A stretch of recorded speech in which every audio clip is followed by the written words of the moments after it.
Good morning student. मैं doctor Lata Agrawal, SPC government college Ajmer. हमने पिछले वीडियो में सूफ़ी आंदोलन के बारे में प्रारंभ किया था।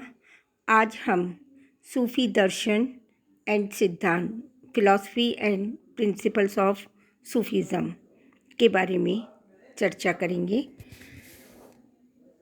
भारत में सूफ़ी विचारधारा के प्रवर्तक शेख मोइनुद्दीन चिश्ती थे,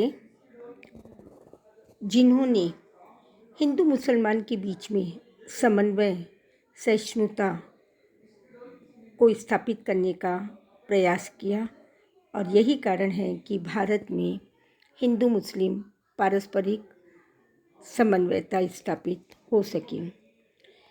इनका दर्शन गुरु की महत्ता को स्थापित करना रहा। ईश्वर की अनुभूति के लिए शिष्य को गुरु के प्रति समर्पित होना चाहिए। गुरु पृथ्वी पर ईश्वर का प्रतिनिधि है, ऐसी इनकी विचारधारा थी। गुरु की प्रत्येक आज्ञा शिरोधार्य करनी चाहिए। गुरु के आदेश अनुसार उसे संस्मरण जिक्र में भाग लेना चाहिए।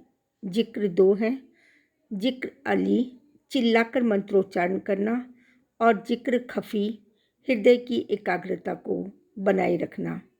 दोनों का मंत्र ला इल्लाह इल्लल्लाह अर्थात खुदा एक ही है। जिक्र के साथ मुराकेबा नामक क्रिया भी की जाती है, जिसमें हृदय की व्याकुलता को दूर करने के लिए प्रतिदिन कुरान का पाठ, रोज़ा रखना, भोजन एकत्र करना आदि है।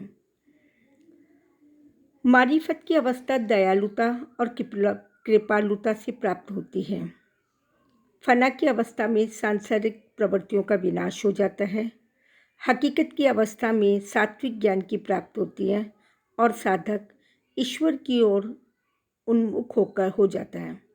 साधक की अंतिम व्यवस्था बक्का कहलाती है, जिसमें साधक प्रेमी और प्रियतमा ईश्वर के बीच की दूरी समाप्त हो जाती है और दोनों एक रूप हो जाते हैं। साधक स्वयं ईश्वर हो जाता है, अनल हक, और इस अवस्था का कभी अंत नहीं होता है। सूफीवाद में कुछ सिद्धांतों को प्रतिपादित भी किया है, जिसमें गुरु की महत्ता को अत्यधिक महत्व दिया है। ईश्वर एक है, अतः हमें उसकी एकता में अटूट विश्वास करना चाहिए। ईश्वर सौंदर्यमय है। प्रेम, इश्क के द्वारा ही ईश्वर को प्राप्त किया जा सकता है, इसलिए ईश्वर के साथ सरोकार होना अनिवार्य है। हृदय एक शीशे के समान है, जिसमें ईश्वर की प्रतिछाया दिखाई देती है। मनुष्य श्रेष्ठ प्राणी है, अतः वह पूर्णतया उच्चतम श्रेणी तक पहुंच सकता है यदि वह ईश्वर से सरोकार करे। मनुष्य के अच्छे कर्म होंगे तो मृत्यु उसे ईश्वर के समीप ले जाएगी। स्वर्ग, नर्क ईश्वर की समीपता और दूरी के प्रतीक है, जिसमें साधक को ईश्वर की प्राप्ति पर प्रसन्नता प्राप्त होती है। इससे स्पष्ट होता है कि सूफी धर्म प्रभावशाली दर्शन एवं सिद्धांतों की नींव पर आधारित था, जिसका भारत में अत्यधिक प्रचार प्रसार हुआ।